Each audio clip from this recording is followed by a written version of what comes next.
मिरजमध्ये गांजा विक्री करून दहशत माजवणारा गुंड हुसेन बादशाह महात्मा गांधी चौक पोलिसांकडून तडीपार।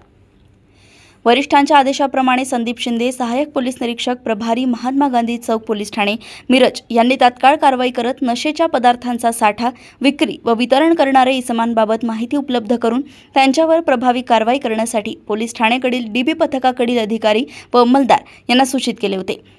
सांगली जिल्ह्याचे गुन्हे अभिलेखावरील सराईत गुन्हेगार नामे हुसेन बादशाह सय्यद, वय वर्ष 27, राहणार कैकाडी गल्ली, हिंदू धर्मशाळेमागे, मिरज, जिल्हा सांगली याच्या विरुद्ध सांगली जिल्ह्यातील महात्मा गांधी चौक पोलीस ठाणे मिरज येथे अवैधरित्या गांजा विक्रीचे तसेच अवैधरित्या अग्निशस्त्र चालवल्याबाबत गंभीर स्वरूपाचे दखलपात्र गुन्हे दाखल असून त्याच्यावर सदर गुन्ह्यात वेळोवेळी अटकेची कारवाई तसेच प्रतिबंधात्मक कारवाई करून देखील त्याच्या वर्तनात सुधारणा झाली नव्हती। एका गुन्ह्यातून जामिनावर बाहेर आल्यानंतर तो परत दुसरा गुन्हा करत होता। त्याच्या गुन्हेगारी कृत्यामुळे जनतेच्या जीवितास व मालमत्तेस धोका निर्माण झाला होता। त्याच्या या गुन्हेगारी कृत्यांमुळे त्याची मिरज शहर तसेच परिसरात दहशत असल्यामुळे त्याच्या विरुद्ध कोणीही सामान्य नागरिक तक्रार देण्यास धजावत नव्हतं। तो धोकादायक इसम बनल्याने त्याला हद्दपार करणे आवश्यक झालं होतं।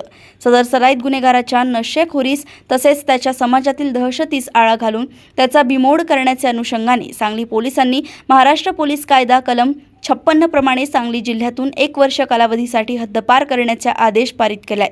सांगली येथून सहसंपादक रणजित मस्के यांची रिपोर्ट।